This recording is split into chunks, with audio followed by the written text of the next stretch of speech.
This is episode 315, the Guitar Subcommittee. What are we doing this week? Little catch up on the movies. Tone Control goes to the movies. Tone Control goes to the gigs.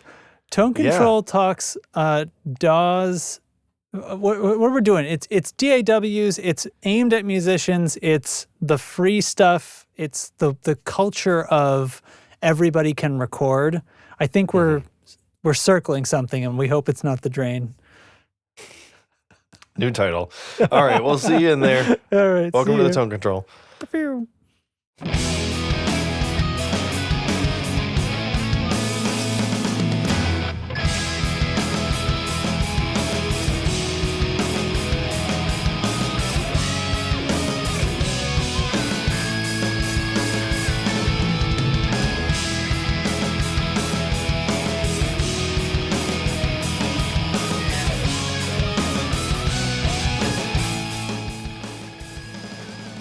Hi. Well, taking all bets on how many times I punch my microphone tonight. Ooh, last time it was 3. Yeah, last time it was 3. So over under on that. And I don't know what the payouts are. Not much of a gambling guy. So I'm realizing in this moment that I don't really have the lingo in my back pocket to keep going with this bit. So, well, hey, the important thing is you tried. I'm just going to put it real prominent right here. Man, what's going on over there? Over yonder. Things are moving along. We're hitting a stride in puppy zone. I'm no longer I no longer am on and off the couch 17 times a night while I try to watch TV. He's just able to. You know what? The button thing, the button to open the door to go outside, that ends up backfiring pretty hard in the sense that it just becomes a tool for him to try to get whatever toy his sister has. And he figured that out instantly. A toy of disruption, yes. And then the arms race escalated because at one point he goes over and he pushes the button and I hear it go off. And Ginny looks, but she doesn't get up, right? And then after a minute... She's like, I am so sick of your shit. After a minute, I hear him whimper, make a and then he wanders and he peeks around the side of the couch and she just looks at him, still chewing the same bone, and he whimpers again. I'm like, do you see what you've done? You're not the only smart one in the house. So I took the button off the floor, and he's old enough now he can sort of sit by the door and give me a little wine or something, and it's been fine. And turns out he doesn't have to pee every fucking 15 minutes. Turns out. So it's been pretty good, and that's great. And that's the size of it. And I went to the movies a couple of times since I last spoke to you. So, oh fuck yeah. I don't know how much we want to talk about that, but I mean, go ahead. What'd you see? Well, okay. So Aria wanted to go to the new Mario movie. Oh, cool. So we went to the Mario movie. What I will say about that is it's great. Sure. if you're into it, it's got a lot of fan service in it. Especially if you've kept up and you have played a bunch of them. I played old Mario games, but whatever, I get it. There's this fan one's based service on Mario Galaxy, right? Yeah. But they do throw in some original Super Mario Bros. Shit there, and but I came away from it thinking the music team is the star of the show in many ways. I think that it's fantastic, the ways they're weaving in all of the classic melodies and using them through key changes and stuff. So if you go with your kids or you go on your own, pay attention to the music. My advice. It's pretty cool. There you go. Yeah. I like that. Yeah. What else did you see? You went twice? Did you see Mario movie the twice? next movie, we saw the Mario. No, the next weekend we brought Aria and I went to see Project Hail Mary again. The three of us. That was great. What'd she think? Her mouth was hanging open the whole time. I kept looking over. She laughed. She cried. I kept catching her. She goes, afterwards we left. I was like, I saw your mouth hanging open for large portions of that. She was like, my mouth was so dry, dude. Every time I would notice that I was doing that, I was like, ugh. So it was great. Also great the second time. Great. All kinds of great. Yeah. I like that. Did you see any stuff about that movie, the cinematography in that movie? They apparently did all kinds of things with funny lenses. Like they used anamorphic lenses, but like at a 90 degree to get because the space scenes, this is the details you start to pick up if you watch any of the videos I've been watching, and then of people who know what they're talking about films. And then you start I remember to see it sitting more in the than theater once. going like, well, how did they do that? Yeah, like a tricky little, like when they toggle the timeline of that movie and it like kind of turns 90 degrees back to Earth or something like that. Right. It's like, how did they do that? Exactly. They give you this feeling, like whether or not you notice on first watch, they give you this feeling either with that rotation or like in space, like they're using the full IMAX ratio height. Yeah. And then it's like a narrow widescreen like on letterboxed. Earth. So it's like Earth is like cramped, and like the color spectrum, like everything's warmly lit in the space part of the movie, and Earth is much colder. It's like cold and bleak. Yeah. And so these subtle things, but apparently anamorphic lens this way, so they're cramping the field of view, stretching, I should say, the field of view into the top and bottom, and it's this clever thing. I heard somebody who knows what the fuck they're talking about talk about That's it, cool. and it was like really exciting. So anyway, yeah. I love that shit. Yeah, man. I almost forgot we were podcasting again tonight.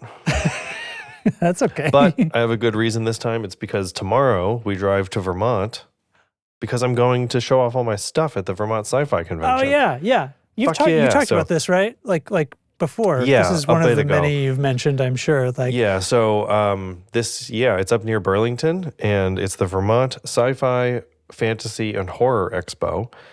And a few people I met at our local Granite Con here, Granite State Comic Con, run a Sabacc League in Portsmouth. Oh, yes. Okay. Have I told you this? I'm pretty sure I'm not sure if it made it onto the show, but at some point we talked about this. Sabacc being the card game in the Star Wars universe, the gambling, it's a lot like poker, from what I gather. So is it canon? Is it canon that's how Lando Calrissian lost the Millennium Falcon to Han Solo? I think it is. It's in the movie. It's in Solo. the movie, but I'm never canon? Yeah. I'm never sure if they're fucking so. with canon Yeah, anymore. I think that sounds cool. So they're setting up a cantina as part of as their booth, and so people can come and sit for a while and learn how to play the game. And I'm just gonna have all my stuff on display, kind of like vibing up the place. In fact, you can't even see it. My battle droid is in a crate here. Here it is, all destroyed and shit. Yeah, he's just taken apart. Everything is down in the basement right now. R2 is not coming because he's just like is not anywhere near a place to bring out of the house yet. But I will say, did I talk about getting a one-piece print of the dome for him? Did we talk about that? To me, you did. My brain is full of holes. I can't remember who I spoke to about certain things. But anyway, that thing is coming along fucking gangbusters. Let me tell you what. Wow. So yeah, wet sanding is awesome. Like I know I talked about this when I did Chopper, but like wet sanding kicks ass. Yeah. You guys should wet sand some stuff. It's great. Just do it tomorrow. Why wait? But yeah, we're going up there for the weekend. Jack is going to stay with my folks for the weekend, so that's like a big first. Okay. Lucas, being so little, has to come with us. So, but yeah, it'll be an interesting couple of days, and I'm really looking forward to it. Yeah, that sounds awesome, man. Fuck yeah. That's going to be very exciting. Should we dive right in? Speaking of driving up into the north of New England, I had a gig in Portland. Yeah. Oh, hell yeah. Baller.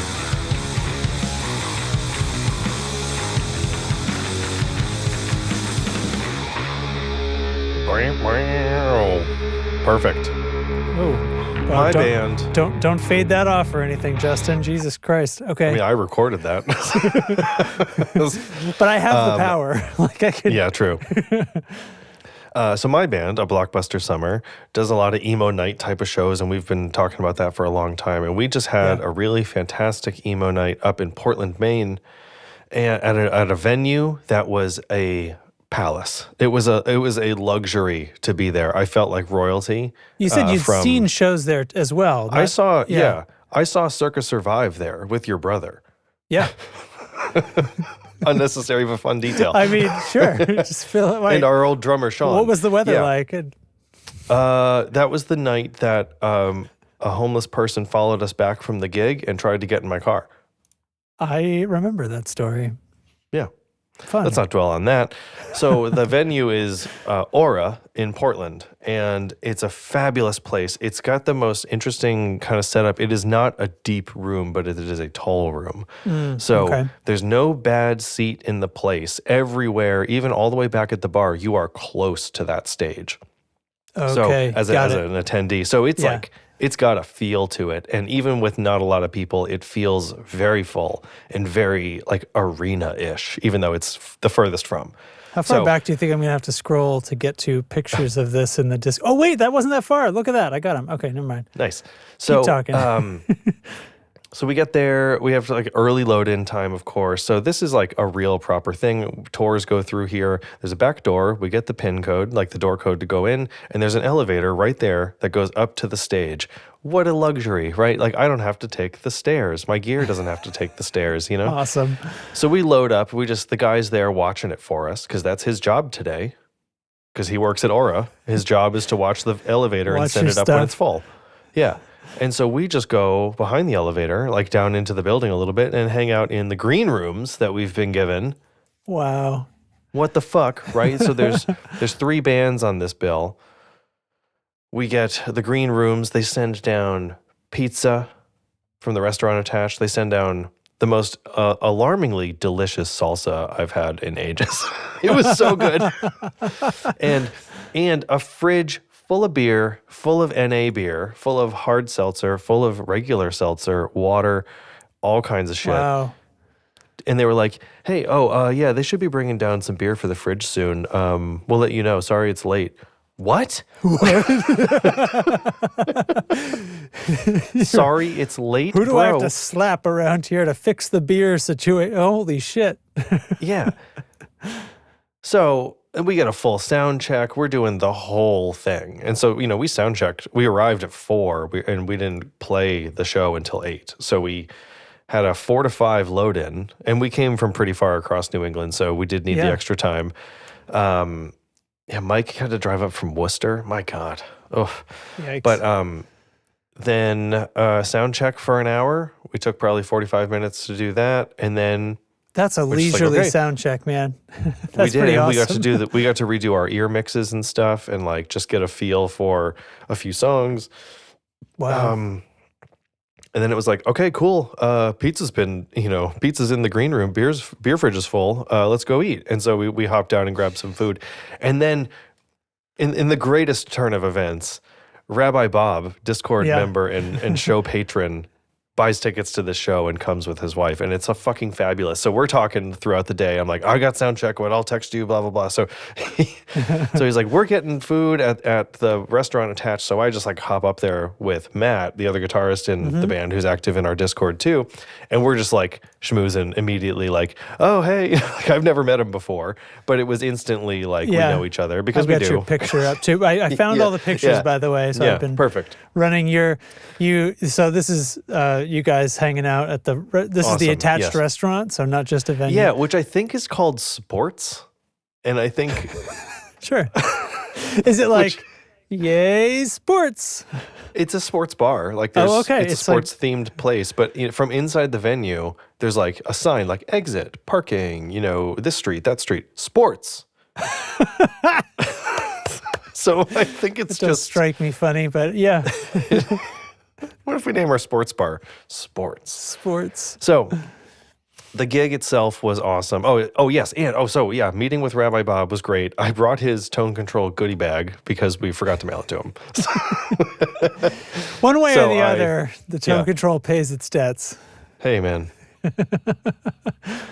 Look at this place, everybody, by the way. If you're tune into the video version, look at this fucking place. I was noticing like the array speakers pointed at the side stage balcony seats. When he says not a bad seat in the house, like it's like, I don't know what to do, man. It's cool. And there were people up there. Like it's cool to like just be jamming. And of course, so this is a proper venue first. It's not a bar first or a restaurant first. It's venue first. So they've got like crowd barriers up. Yep. Another thing I've not really played and experienced with, but it's a little weird to be 20 feet away from the people you're playing at, you're playing to. Okay, yeah. With like a big void in between you. And it's not because they're being losers and not walking up to the stage. It's because they're up against a fence. And it's a little like odd. The like, bouncer stands on the far... I'm sort of like seeing through this, little... This is like the crowd surfing savior people kind of stuff, so right? We're walking back in from meeting Rabbi Bob, and the security crew, the hired, on-staff security people, again, a real venue.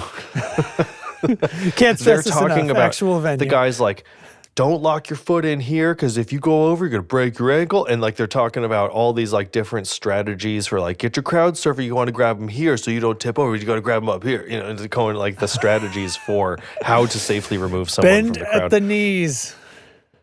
But those crowd barriers have a step up on the other side. Yeah. So the security guys can be up another like 1.5 feet from the crowd. It's crazy. Which gets you the leverage you need to help people. Yeah. And so they're going over like, make sure you don't stand here, blah, blah, blah, stand there. Like, holy shit, what are you guys expecting? Like, we're all just like a bunch of aging dads, But anyway, the gig was awesome. The gig itself was great. Such a fun place, a fun crowd. Everybody comes out hard for emo night. So really fun. I played my HX Stomp because my Quad Cortex Mini is still not here, and I had one user error fuck up, pretty significant fuck up. Okay, you ready for this story? Yeah. Okay, so I'm using the HX Stomp to tune my guitar down a half step, and later in the set a whole step. And then back to a half step.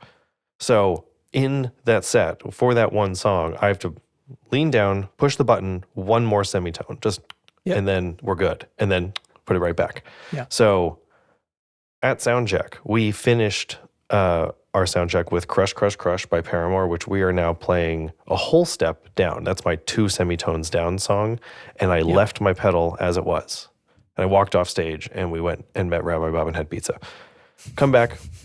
The first time I need to use this pitch adjust sound is for an E flat song, and it's in D standard, not E flat standard. Okay, so the effect. So I thought you're going to walk in here and your guitar is a half step or a whole step down, and you can't figure out why. My guitar's a whole step down. You would have noticed that right away, though, if you were starting. So your Matt set. and I are looking at each other like, what is going on here? And he's like, half step down. And I look at my pedal, the light is on. I'm like, yes, half step down. That's my half step down button.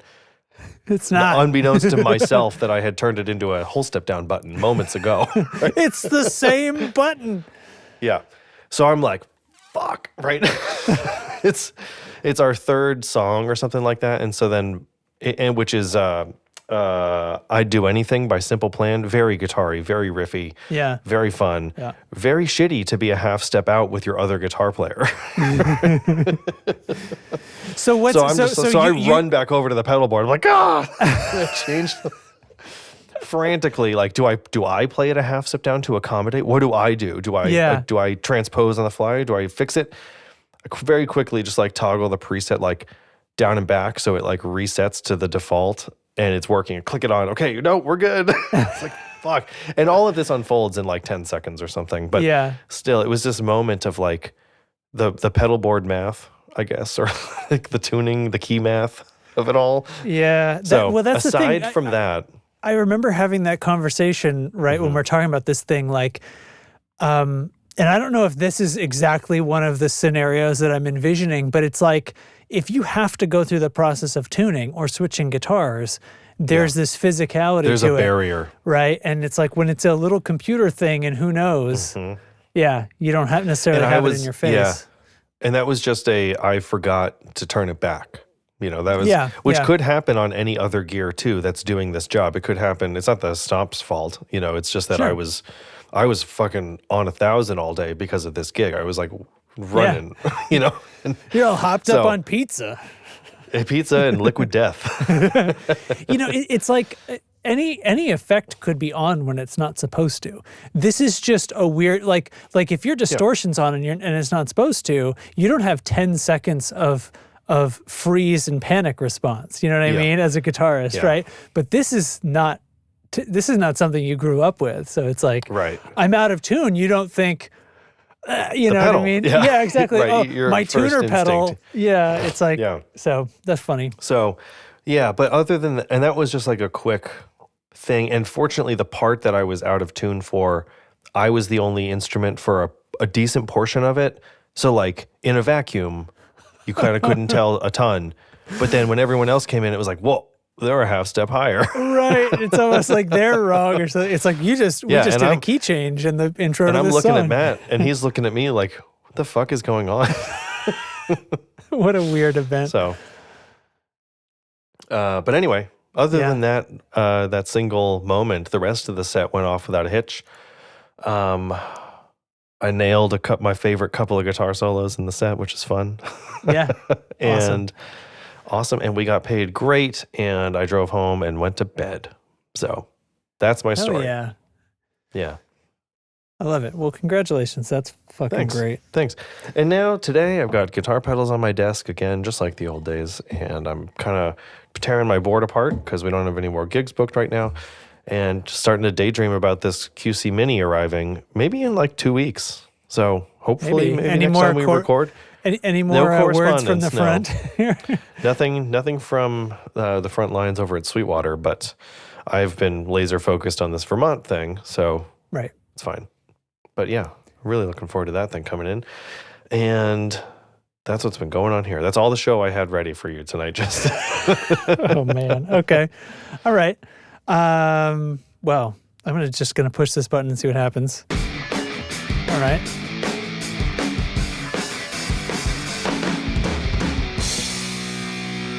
Before you say whatever you're going to say, you're wearing a t-shirt again. Are you in t-shirt mode? You in t-shirt weather? Oh, yeah. It was 80 today, man. Fuck. Outside. We've been living in a cold snap, like, since we last spoke. As you can see, I'm still in my giant, oversized Sleep Token House Goblin sweater. Because it's Goblin. Today it was windy and 40.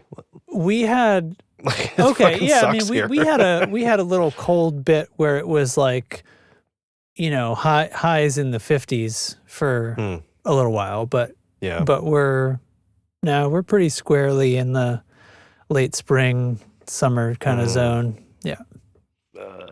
It's still fucking freezing here. Anyway, continue. Go on. New England has its benefits. Yeah, things like not having tornadoes. Yeah, I mean, sure. I'll take it being I get to wear this cozy sweater a little more and not have a tornado in my house. That's fine. Yeah. To be clear, Cincinnati is not flat, and we don't actually have tornadoes here, but we do have the sirens because I guess technically it's possible. And since how long have I lived here? 15 years? 13 years? In Cincinnati? Yeah. 13 years, something like that. There has been exactly one. No, sorry. There has been exactly 2 tornadoes that were like within 50 miles of me. And none of them actually approached Cincinnati, but there was one that looked like it sort of might for a second, and then it didn't. There's been more than 0 times, more than 2 even, I think, that you've had to like run while we're recording. Yeah, over all of these years, that the siren, because I mean that's the thing. The siren goes off, like you don't. I don't know. You go in the basement when the siren goes off, and I call up the weather station and I watch their live thing until they tell me it's okay to stop. But only 2 that actually turned out to be like it's touchdown and it's headed this way kind of thing. They get pretty specific about it when it starts going down. They've got their Doppler and see. No, I can't do that. Like yeah, that's fine. That's fine. I notice a difference between the very small range of New England I've lived in. Never mind. Moving up to some place like Cincinnati, it would just like, oh my God, no, it's fine. Like I'm just going to stick with the weather. Okay. Yeah. I'm not sure if this is much. So I'm my focus being on sort of music technology in the sense of recording and stuff like that. I was thinking about recently. Somebody said was telling me that they're encountering people who are, guitarists or whatever, and I've been using this the Fender DAW Oh, because it came free with my whatever. So the Fender, and it's a free piece of software, but like it came with the something or another. And UAD recently just they updated something, and they're continuing to make more and more stuff kind of free and building out the package of UAD Luna. And so now it comes free with a little stack of stuff. But it made me think like, oh yeah, I remember that Fender Studio is what it's called. I remember when they kind of announced that. And this is that's like the one that uses that open source thing, right? Some open source. Does it? There's something about it that we were talking about. It's like one of two or something that supports this is the translation layer. So this is like when moving projects between DAWs. Yeah. That's what it was. An open source project is trying to create a universal format using like XML language to translate between DAWs. And yes, you're right. It's like Studio One and Fender. And I guess probably I'd have to look that up because that wasn't something I was. And then a bunch of weird I'm derailing you. But it makes me think that we're in this world now where like even Avid with Pro Tools has had to sort of advance their product to the point where they're trying to pack in a bunch of stuff, and their free version is like up to 8 tracks or something. Like it's really pretty limited. I think many of them may be more limited than others. Some of them aren't limited on tracks, but they're having to pack in like, and here's all the effects you get and stuff like that. And I started thinking like, because it really doesn't matter. It's like what you get used to ends up being the thing. And I don't know. I just. So do you mean like they're bundling it up like with plugins or something? Oh, yeah, totally. Like I can even, like I've got the Fender Studio page up here. So they have a line of interfaces. So and of course then they all have like and you can buy the full set, right? You can buy and it comes with even more, but this is going to come with their amp sims. So the quantum audio interfaces. So is this, hang on. I feel like this is like in conjunction with one of the audio companies that already existed. PreSonus makes the quantum thing. Is that what you're talking about? So is it, but PreSonus has a DAW called Studio One, and it is not Fender Studio. So what Fender's making interfaces? Well, these are on the Fender Studio page. They're the Fender Quantum LT and HD series audio interfaces. So they're basically like, there's some that are kind of like the Focusrite Scarlett type of form factor, and then there's a rack mount one with 8 inputs. Oh, I didn't even know about these. Crazy. I didn't necessarily either. So this is going to be like somebody wandered into a Guitar shop, Center. guitar, something, and like they're like I want something to record myself with, and they said, well, if you're a guitarist. Like, so Fender's angle is, if you're a guitarist, then here's the guitarist forward.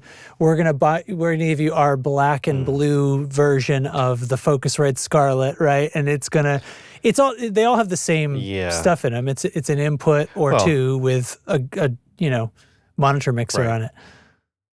Huh. This is interesting. Tell me. I didn't know they made hardware. Oh, okay. Like this, there's no XLR right on the front, so like there's your guitar forward version of this. I guess is that there's no XLR on the front. So let me look at like the smallest one. I'm looking at the LT4. Well, I guess it doesn't have to be the smallest one, does it? It will back up here. Not even a combo jack. LT4. So we've got this one's got 2 instrument inputs on the front, and then combo jacks on the back. So I mean, that's not like that important. It's still got the I/O, but I think like choosing, or if it was a choice or whatever, but it being on the front that like these are the guitar inputs, like that's a very pointed thing from Fender. Yeah, and I mean, from software wise, their whole thing is I think their presentation, that's the word I'm looking for. Their presentation kind of ends up looking like look, there's like little drum pad MIDI controllers thing that they want to sell too. It's instrument player focused, and I think that's the important, that's where the target is for all of these kind of smaller interfaces, right? I'm almost surprised that they have an 8-channel and a 16-channel thing here because, but I mean, it's fine. It's all. But like, say you figure out that you're in the market for a 16-channel interface. Yeah, I Right? do Like, kind is of it gonna find that be- interesting, right? Like, who is this for where you've never you didn't buy home studio gear, right? So you're getting into the market after Fender has created these products, but you're like an instrumentalist, and so this is what you're comfortable with. It's sort of like, it's a little bit identity, right? It's like, I think it's an identity thing. Because like, what is it in the DAW anyway that is more guitar forward? Probably the first track is like maybe automatically an instrument input, or it automatically adds an amp cloning thing or something. Yeah, so like, it must take shortcuts for you as far as like getting a guitar tone. Yeah, so it's going to come with built-in stuff. The other thing is they all kind of look the same, and in many ways, not all DAWs look the same, but this one reminds me of like a guitarist version of like Ableton, which was like a EDM kind of electronic thing. But they have sort of the bar at the bottom half of the screen is like all of your little modules. And in here, there's an EQ, and then there's a little module that looks like a Helix screen where you're sort of building out, because of course it's going to come with all these things, acoustic sim, Champ, Deluxe, Twin, Bandmaster, Bassman. This is interesting. Then like the the 60s psychology versions and so on. Like, all of these amps come with the thing, and you can just click them on and plug it right in, So now it's like you buy the interface and you get the DAW for free. Is that what the deal is, or something? Or yeah. I'm okay. I feel certain that this is so Studio Pro. So is one that you would pay. How much do they want for this? $200. That's the going price for all this stuff. You're going to get about to tell you the UAD is exactly the same. So is Logic. Yeah. So if you buy, so let's see, what is this? I want to know the answer to that question. Like, what is the free version of Fender Studio? Do I have to scroll to the bottom to see a free version? Probably. Or is it a matter of it isn't really free, but it kind of comes with the I don't know. Studio Pro Plus. I don't know. Man, this is interesting because like moving from what was I going to say a minute ago? The psychology of guitarists and like trying to not trying to, but that like, so we see this a lot. There's like, it's like the guitarist skeuomorphism, right? Do you know what I mean when I say that? Like, it's kind of like we need to guitarify, dumb it down is what I mean by that. Features and things for an audience that like doesn't budge out of its space very much. I don't think dumbing it down is really a fair way to just. I take what I think I'm understanding your point, and there isn't a need, I don't think, to be pejorative about it, because like I think there's value in, it comes from identity. I'm a guitarist, so what's going to make sense to me? But I think there's value in what's going to make sense to me. Like when I see pictures of amps, I get it. Right? Yeah. Because I've used an amp, right? And when I see a bunch of knobs and it's like, this is emulating a Mesa amp, that's harder for me to get, and I'm having to like turn on my software brain more. So I think there's some value to the skeuomorphism, and I think there's also like the layout of I having don't mean like the literal skeuomorphism of like how it is visually represented. I just mean that like, I mean, it's partly that, I guess, but it's like everything is filtered through the lens of guitar rather than audio or vocals or strings or something like that. So I'm just kind of curious about that sort of thing. Like what makes, how does Fender's like version of this look different than the blank Logic thing I load up every other week? But, I'm just quickly searching. The Fender Studio app is free to download and use. So that's correct. So the Pro must be like all the app doesn't support third-party VST plugin. I'm reading an AI summary. Maybe I shouldn't be. But this says that There's no VST plugin support, so it's only the built-in stuff that's in it. Even on the paid one? Well, no, I searched for the free version. Oh, okay. So Fender Studio Pro VST. Let's just see what this comes up with. I gotta search this more. Does Fender Studio Pro use VST? Give me the AI.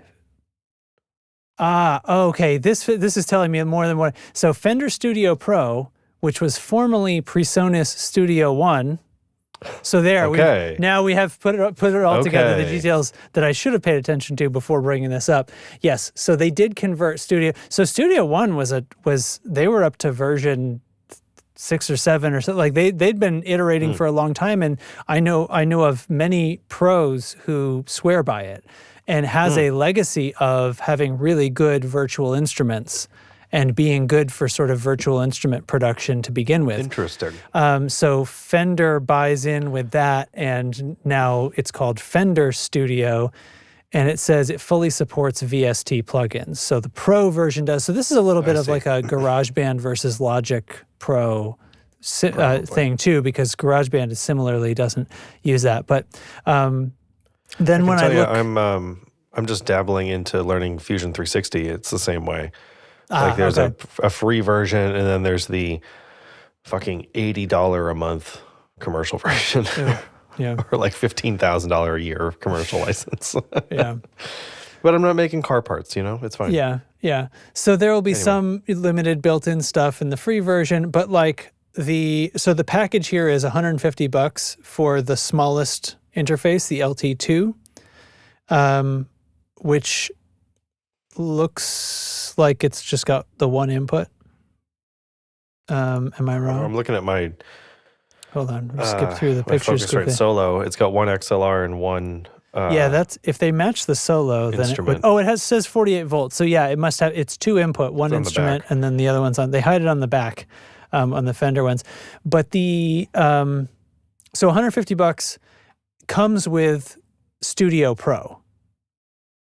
Okay, so this is coming with all of those amps we mentioned, and so you're starting to get into it being a pretty killer deal. So $200 for the 2-channel, or I should say, I guess it's a 4-channel, right? Or maybe it's 2-channel, but they both can be microphones or instruments. How about how long until Neural DSP comes out with their DAW? Yeah, is that something that I think now you're talking like, is this something they actually want to support, right? Yeah, I sure wouldn't not. If I were them. I wouldn't want that kind of responsibility. Yeah. But interesting. Yeah, it's on one hand I'm kind of like, I don't know. Do people look to Fender for this? We've asked this type of question a lot. Yeah, why is this company doing this thing? But it's good to know that it's Studio One, actually. So it's PreSonus. PreSonus had a line of their interfaces, including the Quantums, where the USB-C, the new USB-C versions. Gives it now a lot those of are rebranded Fender, basically. So now, all the pros that use or used Studio One, are they now using Fender Studio? I assume so. I guess it's just a rebrand. Over? Yeah. That's so interesting. That tells me that it's not a problem. Like this is, I guess so. Yeah. This is that's what it's telling me. So. Yeah, no, I'm not trying to poke a hole in this. I'm just also thinking like, wow, $150 for an interface and the Pro software. Yeah, that's fucking killer. Right, and like download for free and try it out, because what used to be Studio One Artist, the free version, it'll have some limitations, like apparently not using third-party VST plugins. So just what it comes with, but that's what's going to happen is you need an interface to work on something anyway. So if you buy the one from PreSonus, basically now Fender, then this is what it's going to come with. So you'd be silly not to use it. But it's not that Fender acquired PreSonus, did they? I think that's what we're talking about here. Is that what happened? Fender, it's entirely likely. acquire PreSonus. It auto-completed for me, yeah. So means yes. November 2021, PreSonus operates as a Oh, well, that's why I don't subsidiary as remember. Fender now. As of 26, PreSonus products, including Studio One, are being rebranded to Fender. So I think this is a pretty recent move to finish the rebrand. Wow. Fender Studio Pro. So about 6 months ago, there were posts on Reddit, PreSonus becomes part of Fender in the R Studio One subreddit. I think it's a good, like, that's the good part of this, the Fender move to be like affordable hardware, includes everything you need. Yeah. I like that. However, I don't know. It's just I'm not gonna think of Fender as the brand to look into for this type of product. That's all. Yeah. Now, but is that because you? But Fender's not looking at people who've been playing for 25 years already. Like those people know about Fender. Maybe. Okay. So this whole thought process comes from. So my dad goes to, my folks both, they go to these like song trading groups and things like that, do their music and things. And my dad goes to sort of more guitar focused, like little subgroup thing that happens before the meeting and stuff like that. And some, the guitar subcommittee, the little breakout group, man, for, and it was somebody from that. So these, I mean, like, these are old guys, like, you know what I mean? And this is like, and I've never gotten into recording, but like now, like an iPad or a phone can fucking do it. So what am I doing, right? And so, you get this stuff going. Like if I have an iPad, I can do this, or hell, the new $600 fucking MacBooks are start at $600 now because they have a phone chip in them. Guess what? It works. Like you can run DAWs on them. It's fine. Like I saw a YouTube video of a guy who was basically like comparing and testing out. He put Reaper on the thing, and it was fine. And it was better than he was comparing the new Apple thing, which is a phone chip, to like other things that he could make for about that much money, like with like Linux or something. And the Apple one outperforms it handily. So it's like, shit. Now you don't even have to hack things to get into the low price range, Right. I'm thinking about that sound bite that went around recently of some AI tech bro talking about how music is unenjoyable to make these days. It's an unenjoyable process. People don't want to make music anymore. Going on about how advertising music AI. Yes. Yeah. Like, it takes a lot of practice. It takes a lot of patience and equipment and study, education, blah, blah, blah, blah, blah. I'm like, okay, I mean, like, sure, technically, I guess. You could say that about anything, sure. Mm-hmm. But also, maybe creativity is the thing that humans need in order to feel and be fucking human. I know. The idea that tech bro? Anyway. That the prompt is the creative fulfillment of, like, look how good at prompting I am. What's the other one that's like, I realized, like, while I was crafting my prompt, I had solved my problem or something like that. And it's like, oh my God, tech bros discover thinking. Oh my God. We should have some kind of meeting like a podcast, but there's like nobody records, it's just there for the posterity of the good, like, conversation. Oh, you mean talking? What a great idea. Whoa. Oh, you mean like hanging out with your buds? You don't have those? Oh. Wow. Anyway, sorry, getting derailed. Yeah, I don't know. Like I said a minute ago, I'm not going to buy this, but Fender knows that. And Fender, like, I kind of keep remembering that these companies are really focused on new sales. And like conversions, and I think they don't, how do I put this? Someone who's been playing their whole life, and this is, I've never been able to record, sees the Fender badge on that thing and goes, I know them. Yeah. Like, it's the brand recognition to, like, soft launch into that. But at the same time, like, the flip side of that is me going, like, I don't trust Fender to do this. I trust Fender to make guitars. Right. It is kind of interesting, but and that's a little bit of, like, your technological prowess, right? I guess. Because and having touched enough of these things to kind of have been there and experienced when somebody fucked it up. Like, so when, for example, like if a guitar store was to decide that they're going to make a line of guitars for no fucking reason, as if that's what's been missing from the market that they apparently know so much about. Or I should say they could know about if they bothered to look. It's like we look at that and we're like the smirk, my head falls off from it. But to somebody who isn't paying attention to that, so I'm going to switch over. Like, so now this person's been playing guitar, but software is not a thing. Like guitars, amps probably, but software is not really a thing. So they don't know that it might sound silly that Fender made a DAW. Right. And that's my prejudice showing, like, for sure. Yeah. Like in my like blind spot, I guess you could say.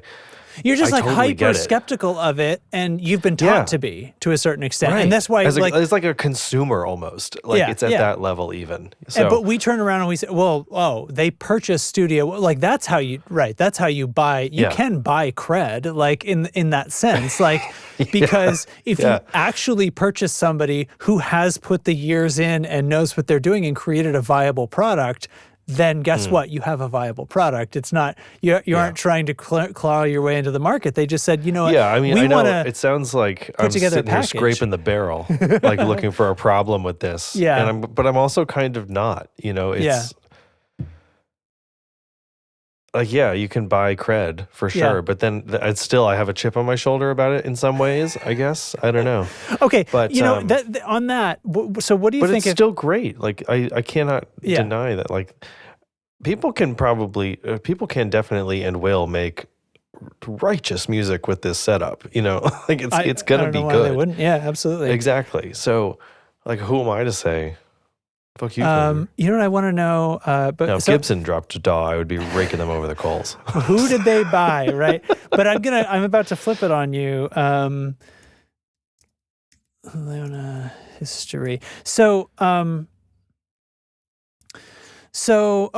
if we flip this around though, so UAD very, very like on the similar timescales to when I heard about Fender doing this, like it seems almost like a response, but UAD is like pumping up like what is their here you go, try us out for free package so that they can loss lead you up, right? And I assume they're going to drop this to you when they have their line of small box interfaces too, the similar price point. Ours has the built-in compressor or whatever. They have the thing that they think is better than mine. It's like the little bit of like tweak. Like I'm gonna.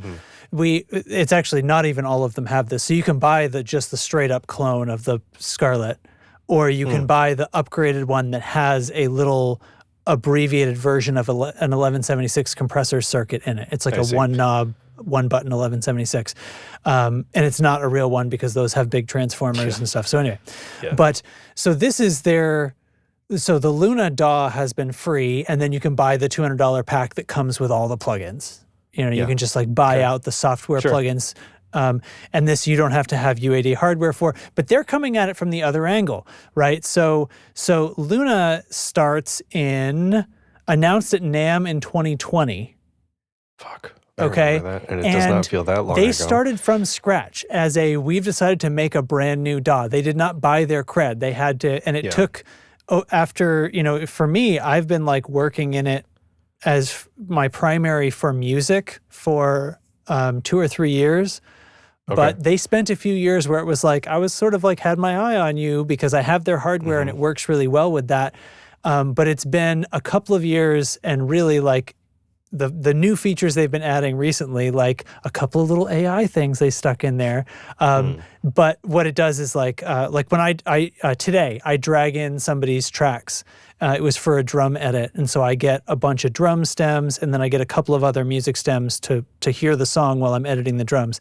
And Luna kind of the little rainbow, because AI is always rainbow colored. Have you noticed that? Of course. Everybody just agreed that it's rainbow. It's that, and it's like the little sparkle emoji. Right. So the rainbow ring around the Luna logo starts going, and then it goes, these are drums, and it gives them the drum icon and turns them brown. This sounds like keyboards. This sounds like a vocal. I did a recorded something. My parents played some songs in here last week. I recorded them, and then when I pushed stop, it was like, that's a guitar. Okay. And it like, sometimes it gets it wrong and I just flip the icon over. But like that, so anyway, subtle little things. It's got some voice recognition. Anyway, I don't need to talk about this. You can say start recording, please. Helpful if you're a solo person, maybe. Anyway. Okay, sure. Actually, that's an accessibility thing. Like truly. Because also GoPros have a voice control. Okay. Because when they're out of reach for that exact same thing. GoPro. So far, it doesn't have a make me a song, please, but. Oh, good. Yeah. So anyway, but what do we think? So this is like, it took them a few years. I think it's a valid piece of software at this point. It is feature limited compared to Pro Tools, compared to Studio One when it got turned into Fender Studio. I will tell you right now, there are features in there that Luna does not have a match for yet, for sure. But I'm kind of liking. It's at a point where I can do music in it, and the features that are missing are some of these. I'm feeling pretty accepting of them because it's like that. Limitation breeds creativity kind of level of stuff. Like it's not severe, and it does kind of just force me to like, well, just do it. Just use your ears and do it. And kind of the stuff that's baked in, I think it works really well from my perspective as like the skeuomorphism of what I like things to look like, a channel strip that looks like a console. Software doesn't have to do that. Reaper doesn't do that. When I work on non-music stuff, I do it in Reaper, and it's like, we are not going to be held down by what audio professionals thought studios should be because they came up with consoles. Absolutely not. Like, items are freely movable and like all this crazy shit that makes no sense except in software. And so, but the thing that they just did is like, now there's this stack of 8 basic like starter plugins that are totally free. This tube preamp thing, and this is all like, we're using our UAD vintage soupy mojo-y stuff. Here's a Fender amp. You know what? Theirs has a Fender amp in it. It's the Showtime 64. There's a synth virtual instrument. There's a reverb, a plate reverb. There's a little bit of all this stuff. The initial thought to this, though, for me, or thought about this is that like when we talk about a trusted brand, it's not that Fender's not a trusted brand. It's just that on the surface, they're not in that space. They're not a trusted brand in the studio recording gear space. Yeah. And UA already was. So I think like that's the cred that they're leaning on, is like, we're the ones that make the good stuff. You're going to want to pay attention to this. I think that's kind of maybe what they're hoping for. And sort of the features that do end up in their thing, do they land with the community as kind of a statement? Or... Yeah. You know what I mean? Are they a selective choice? Like, is that a curated experience? It's interesting because like Luna, I really like my UAD plugins. I don't run out and buy every new one that they make, but I selectively I like them, and they have done a really good job. The virtual instruments, I've never bought one of their virtual instruments, but the couple of free ones that have come, like this synth, as far as I can tell, like I'm not a huge synth guy, but as far as I've played with it, it fucking rules. And the little sampler, there's a sampler thing that comes built into Luna as well. That's sort of a rompler. It's this weird combo. I don't know if I'm saying it right, but it's like a combo of a sampler and a synthesized thing. Like it's like it's sort of a hybrid. It's kind of a hybrid thing. It's something that this is a common thing. It's not like new or anything, but it's kind of, it uses some aspects of synthesis, but some aspects of sampling as well to kind of create. That's cool. So it can produce drum set sounds. It can produce bass sounds. It can produce keyboard sounds strings. It's the whatever you need. There's probably 1 or 2 versions of that in here. So that you have your getting started thing. It's interesting to me that they're not advertising it as part of this Explore free plugin pack thing, but this is more. Well, the other stuff exists to begin with. It's got. It's I don't know. Okay, so. I was sort of curious what you were going to say. My take on this is... I think... Yeah, go ahead. Interestingly, I think UAD's still comes out much more limited. Like, their offering is smaller as far as what plugins are going to come out of this thing. It's probably, if I were to go and compare to, like, the absolute free version of Fender Studio, these are probably in the similar zone. And that's why I think we're sort of, as an industry, it's coalescing around, you need... a compressor, a reverb, you need your basic stuff, a guitar amp, a synth, and then and then we're gonna upsell you. So like if I go to buy a UAD Volt interface, this is a little 2-box thing. I'm curious if this is going to tell me that it comes with the upgraded version of Luna or something like that. I'm not sure. I'm looking on Sweetwater's page now. So a couple of things are coming to mind. Like feature set, like that's an important thing, of course, but I think it's also not just about the number of those features, how many there are in Fender versus Luna. Because what if they're shitty, right? Like what if you want a few good ones or a bunch of mediocre ones? Like there's that. Like I said, I think UA... I don't know. I don't follow UA like I do other companies, of course, or other like voices in the industry. But I know that they're the real deal too. So I feel like if they said, "Trust us on this," these are the ones, I would probably trust them on that. Like they know their shit. But now I'm thinking like Fender doesn't know this stuff, but they just acquired the knowledge for that. They like truly just have it now. Yeah, so like it's not that different. Yeah.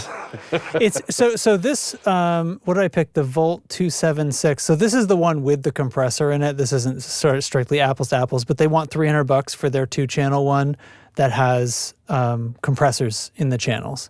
I'm pretty sure it's the same $199 as comparable product if you get the ones without the compressors. It does say like comes with a software bundle. But I'll tell you, like I'm looking at the picture here. It looks like there's a couple of things that weren't part of that set. That if you got this, now you're going to have licenses for the software versions of there's a tape machine thing like a reel-to-reel. Giving you the tape sound. There's a Pultec EQ in here, and there's a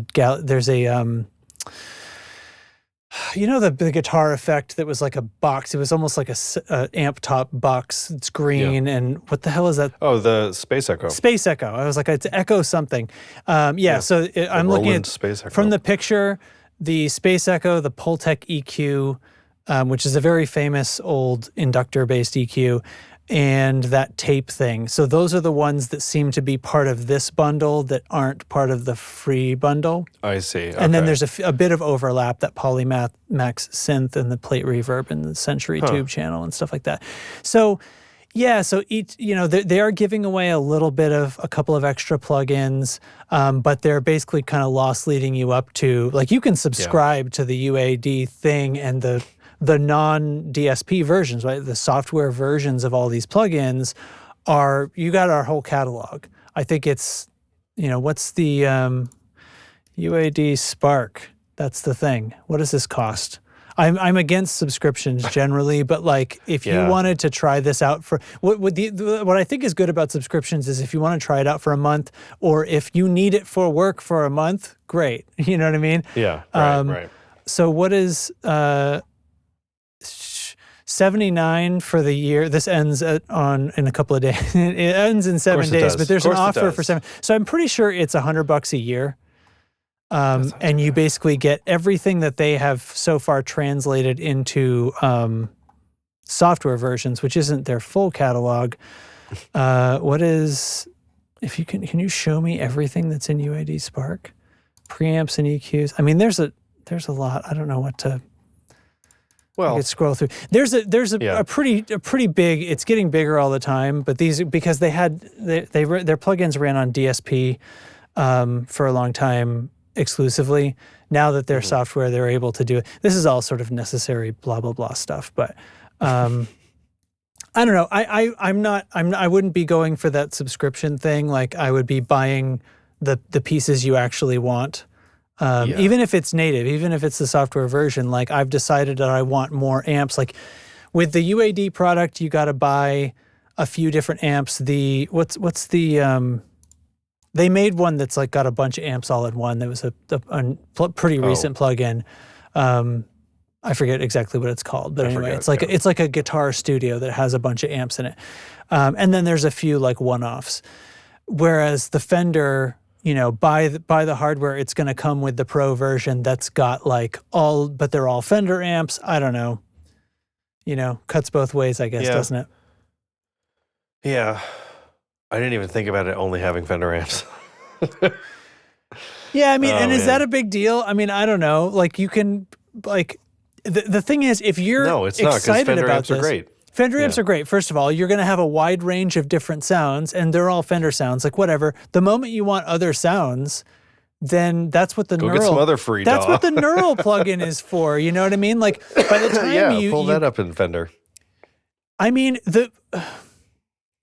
this UAD pack, I am pretty. Wouldn't these are going to come as VST plugins? So like these free UAD plugins will run in the Fender DAW if you have the Pro version that runs VST plugins. So we can So get the Pro Fender and the free Luna. The free, like, you can use the exquisitely modeled 1176. In fact, you could use UAD's Showtime 64 Fender tube amp in Defender Studio. That'll fucking teach him a lesson. What is wrong with me? Anyway, you wanna get out of here? Yeah, I mean, I don't know. That was just a lot of like non-conclusive food for thought shit, but it was on my mind. Well, no, it's interesting. Like, I never think of it. My thought process with guitar often ends at just the playing of it. So, like, I'm not usually thinking about like the steps to studio anymore. You know, so there's so much good stuff. There's so much, like, everything is fine, and like everything has a free chunk of stuff. And boy, oh boy, is there a lot of great sounds out there. I guess that's the takeaway. Shit. God. Anyway, okay. All right. You got a thing of the week? I can, sure. Lay it on me. All right, that's too long. I love it. Love that sound. I'm gonna. My thing of the week is that the Boys' final season has come back. I haven't watched any of it yet, but I'm super excited. We've been waiting for our time of our dog doesn't interrupt us every 5 minutes, and we haven't been home on the same nights at all this week, so it's gonna happen soon. I'm a fan of the Boys' brand of gruesome, irreverent, gruesome, horrible, gruesome violence, superhero stories. So I'm excited, and I'm glad that it's their final season, because I hate when shows go on indefinitely, because it doesn't allow for them to end it, in a good way. Speaking, I guess in that vein of thought, my pick of the week can be that fucking Silo season 3 got announced. Oh, nice. Okay. Was that not announced before? No, sorry, announced. It's like the date is out now. It's like sometime in August, I think it is. Yeah. So that's coming, and Dark Matter season 2 is coming. Yeah. And fucking Severance season 3. I'm very excited. The worst thing about The Boys is some people think Homelander is the hero. Yeah, I have heard Eric Kripke's like interviews where it's like somebody kind of says that to him, and he's like, "What the fuck?" And, like, he doesn't have any time for those fans. Like, you're so stupid. All right. Yeah. Hey, you know what I didn't fuck up this time, everybody? Patreon names. We got names. We got them all updated. Updated as of an hour ago. Oh my God! Here we go. Okay. All right. Getting in there. Here we go. Hey, thanks everybody for listening, and thanks especially to, you guessed it, the patrons. who are Stephen P., Alex Meltz Tellies, Mike. Why do you always laugh at Stephen P.? Stephen P., Alex Meltz Tellies, Mike wants all the Tellies, Rabbi Bib. Whoops. Rabbi Bib. I don't think that one was correct.